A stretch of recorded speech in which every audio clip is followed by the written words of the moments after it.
Bonjour, bonjour. Comment allez-vous? J'espère que votre semaine s'est bien passée. Je vais vous emmener avec Rose passer une journée chez ses cousins à la campagne. Et vous allez voir les enfants que parfois il faut faire très attention avant de faire des choses qui pourraient être un petit peu dangereuses pour vous. Les vacances ne sont pas des périodes de repos pour papa et maman. Surtout avec Rose qui est un vrai garçon manqué, qui ne tient pas en place et qui grimpe tout le temps partout. Quand maman est occupée dehors dans le jardin, elle passe son temps à lui dire de faire attention. Ne monte pas là, Rose. Attention, tu vas tomber. Rose, l'échelle n'est pas pour les enfants. Descends tout de suite. Et toute la journée, c'est la même rengaine. Alors sur le coup, Rose écoute maman, mais 5 minutes plus tard, elle est de nouveau grimpée sur quelque chose. En ce moment, ce qui l'attire beaucoup, c'est l'arbre sur lequel est accrochée la balançoire. Elle n'arrête pas de tourner autour en se demandant comment elle pourrait y grimper. Heureusement pour maman, il n'y a pas de basses branches et Rose est trop petite pour atteindre les premières à portée de main. Sinon, il y a de fortes chances qu'elle y serait déjà montée. Pour aujourd'hui, maman est un peu soulagée parce que son frère l'a invitée à passer l'après-midi chez eux. Comme cela, Rose et Louane pourront jouer avec leurs deux cousins.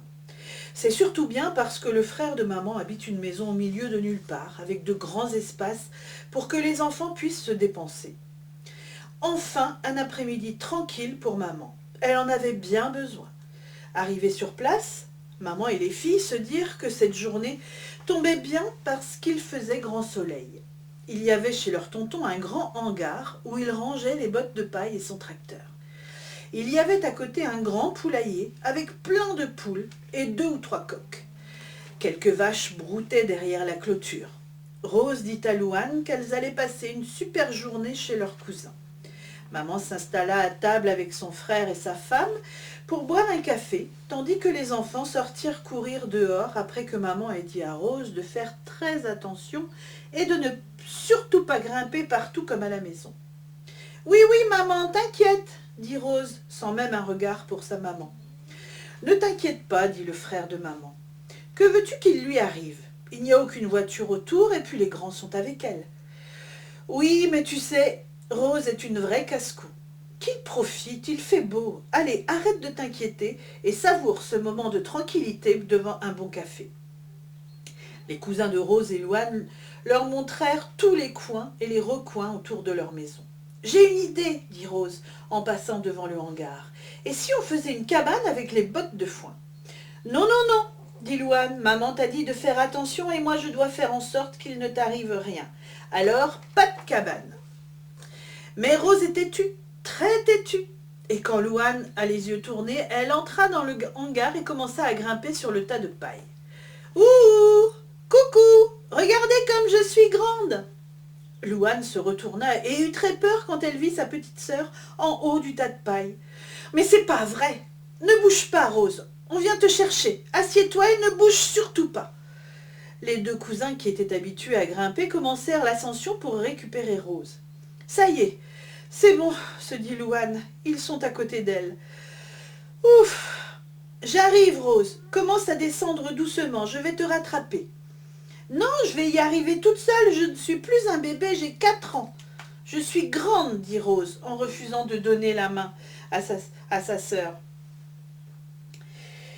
Et ce qui devait arriver arriva. Elle était pratiquement arrivée en bas quand elle décida de sauter, s'étalant sur le sol du hangar. Plus personne ne bougeait. Les 3 autres étaient comme figés sur place. Rose se mit à hurler tellement fort que maman, tonton et tata accoururent sous le hangar. « Mon Dieu, Rose, où as-tu mal, ma chérie ?» Rose pleurait tellement qu'aucun mot ne sortait de sa bouche, mais elle serrait très fort son petit bras. « Allez, on file aux urgences, je vais te porter dans la voiture, dit tonton. » Heureusement, l'hôpital était tout près et ils y arrivèrent très vite. Il y avait beaucoup de monde aux urgences, mais les infirmières, voyant Rose si douloureuse, appelèrent sur le champ un médecin qui l'envoya passer une radio du bras. Maman attendait à côté dans la salle d'attente. Au bout d'1 heure, elle aperçut Rose qui revenait avec le bras dans le plâtre. Le médecin lui dit qu'elle avait une petite fracture, mais rien de bien méchant, sauf qu'elle allait devoir garder son plâtre pendant 3 semaines. Maman remercia le médecin et maintenant que sa fille allait mieux, elle la gronda pour avoir désobéi.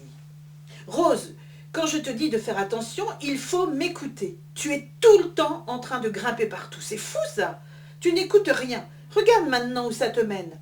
Tu as de la chance que ce ne soit qu'un bras cassé. Tu aurais pu te faire bien plus mal. Je suis très en colère, Rose. Et puis j'ai eu très peur. »« Pardon, maman. Je ne voulais pas te faire peur. Mais tu as vu, j'ai quand même réussi à monter très haut comme les garçons. Et puis regarde, ça va être chouette à l'école. Mes copines vont pouvoir me faire plein de dessins sur mon plâtre. »« Oh, Rose, tu es impossible, soupire maman. Allez, on va récupérer Louane chez tonton. » Quand ils arrivèrent dans la cour, Louane et les deux garçons se précipitèrent pour voir comment allait Rose. La petite fille était toute fière que tout le monde s'occupe d'elle et s'intéresse à elle comme ça. « Allez, vous me faites les premiers dessins sur mon plâtre. Hé, Louane, tu vas être obligée de mettre la table à ma place. »« Chipive, dit maman. Tu sais, il te reste encore un bras avec lequel tu vas pouvoir aussi faire plein de choses. Non, mais dis donc. » Rose admira les beaux dessins faits par ses cousins et Louane, dit au revoir à son tonton et sa tata, avant de monter dans la voiture pour rentrer à la maison où les attendait papa. Mine de rien, Rose avait hâte de retourner à l'école pour montrer le plâtre à ses copines. Mais elle promit quand même de faire plus attention dorénavant, parce que ça faisait quand même très mal de se casser le bras. « Ça va ?» lui demanda maman. « Oui, oui, mais je me demande juste comment je vais faire pour jouer à la console maintenant. » La prochaine fois que tu t'apprêtes à faire une bêtise, réfléchis à 2 fois, ma Rose. C'est comme cela qu'on apprend à être grande. Et pour la console, eh bien tu regarderas Louane y jouer, dit maman en souriant.